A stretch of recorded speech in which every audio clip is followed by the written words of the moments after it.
اعوذ باللہ من الشیطان الرجیم بسم اللہ الرحمن الرحیم۔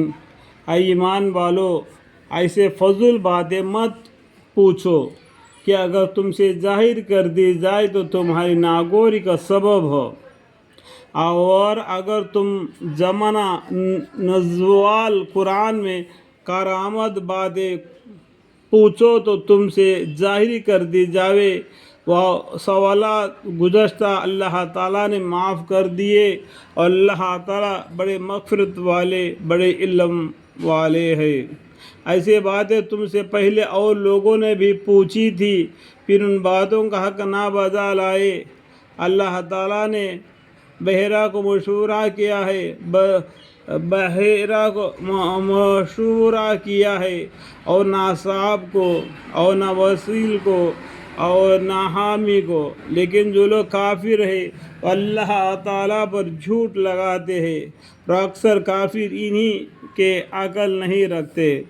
اور جب ان سے کہا جاتا ہے کہ اور اکثر کافر ان میں کے عقل نہیں رکھتے، اور جب ان سے کہا جاتا ہے کہ اللہ تعالیٰ نے جو احکام نازل فرمایا ہے ان کی طرف اور رسول صلی اللہ علیہ وسلم کی طرف رجوع کرو، تو کہتے ہیں کہ ہم کو وہی کافی ہے جس پر ہم نے اپنے بڑوں کو دیکھا ہے۔ کیا اگرچہ ان کے بڑے نہ کچھ سمجھ رکھتے ہو اور نہ ہدایت رکھتے ہو؟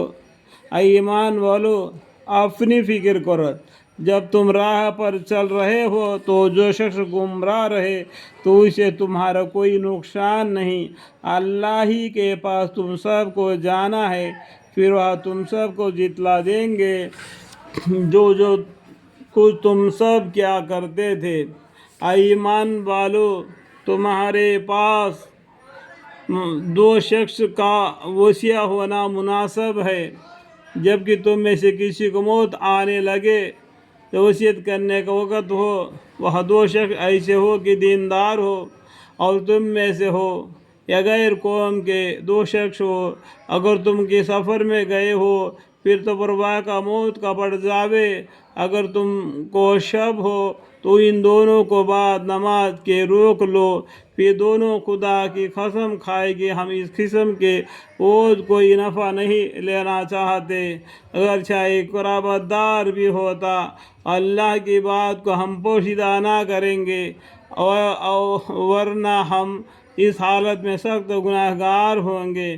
پھر اگر اس کی اطلاع ہو کہ وہ دونوں وصی کسی گناہ کے مرتکب ہوئے ہیں تو ان لوگوں میں سے جن کے مقابلے گناہ کا ارتکاب ہوا تھا، اور دو شخص جو سب میں قریب تر ہے، جہاں وہ دونوں کھڑے ہوتے یہ دونوں کھڑے ہو، پھر دونوں خدا کی قسم کھاوے کہ بایقین ہماری یہ قسم ان دونوں کے اس قسم سے زیادہ راستہ ہے، اور ہم نے ذرا تجاوز نہیں کیا، ورنہ ہم اس حالت میں سخت ظالم ہوں گے۔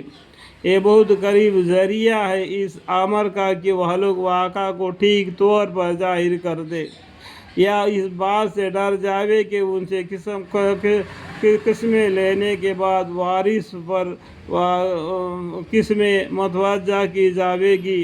اللہ تعالیٰ سے ڈرو اور سنو، اللہ تعالیٰ فاسق لوگوں کی رہنمائی نہ کریں گے۔ جس روز اللہ تعالیٰ پیغمبروں کو ان کے امتوں کے جمع کریں گے، پھر ارشاد فرمائیں گے